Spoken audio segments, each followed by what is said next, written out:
المقابر في التراث المصري دايما كانت مصدر للرعب والغموض من آلاف السنين، والناس بتحكي عن عفاريت المقابر اللي بتحرس الأماكن دي، واللي بيظهروا في الليل مش عشان يخوفوا بس، لكن عشان يحموا اللي مدفون تحت الأرض من تدخلات البشر. النهاردة هحكي لكم عن واحدة من أكتر القصص اللي بتتقال في قرية صغيرة في صعيد مصر. قصة مرعبة عن شاب اتحدى الأساطير وقرر يواجه الرعب بنفسه، لكن اللي شافه كان أكتر من مجرد قصص خرافية.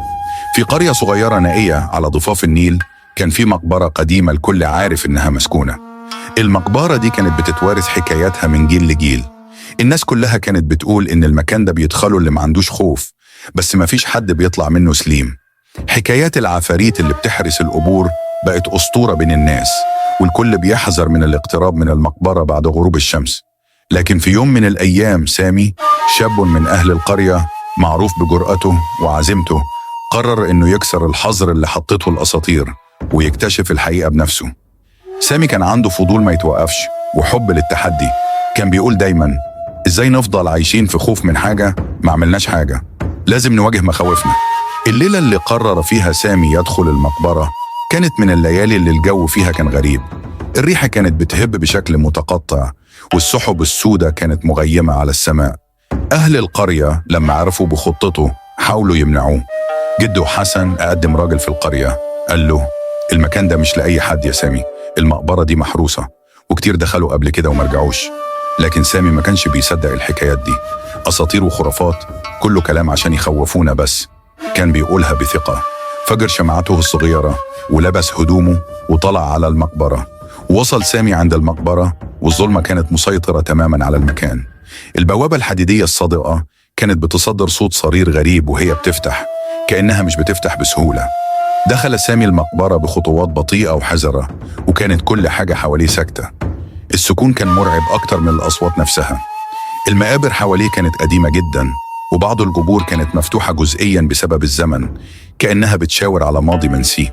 الريح بدأت تهب وتصدر أصوات غريبة، زي ما تكون أصوات ناس بتهمس، لكن مفيش حد حواليه. سامي حس لأول مرة بالخوف بس ما تراجعش، قرر يكمل. في نص المقبرة كان في ضريح قديم أكبر من باقي القبور، وعليه نقوش قديمة من الزمن الفرعوني. سامي قرب من الضريح وحس إن الجو بقى أبرد بشكل مفاجئ، كأن الدنيا اتحولت فجأة من حر الصيف لبرد الشتاء.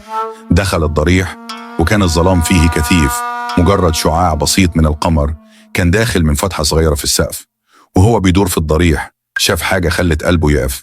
على الأرض قدامه كان في كفن، بس مش كفن عادي، الكفن كان بيتحرك.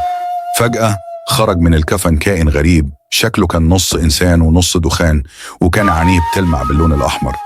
العفريت بص لسامي وقال بصوت مرعب: إيه اللي جابك هنا؟ دي أرضنا وإنت دخلت من غير إذن. سامي حاول يتراجع، لكن رجليه كانت زي ما تكون مثبتة في الأرض. الخوف سيطر عليه بشكل غير طبيعي، وحس إنه مش قادر يتنفس.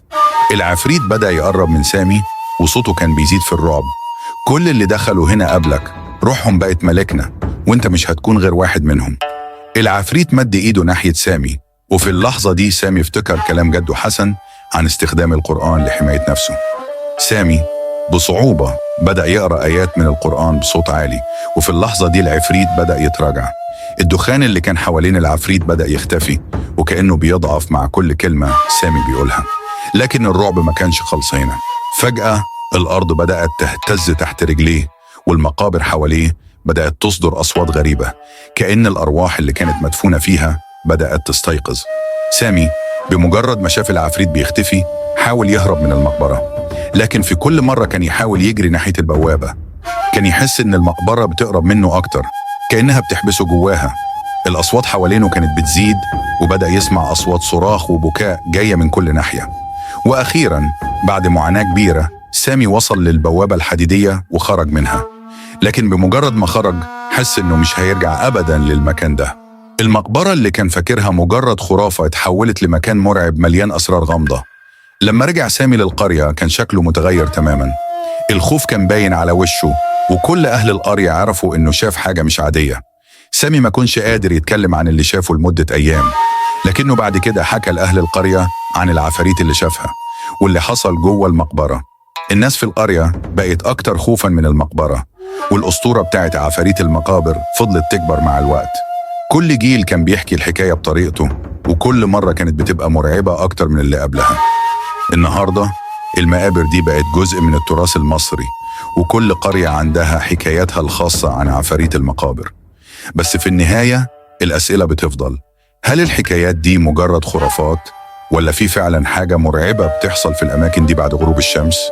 الموضوع لسه غامض، بس حاجة واحدة أكيدة: الليلة دي وبعد ما سمعت القصة هتفكر مرتين قبل ما تقرب من أي مقبرة في الظلام.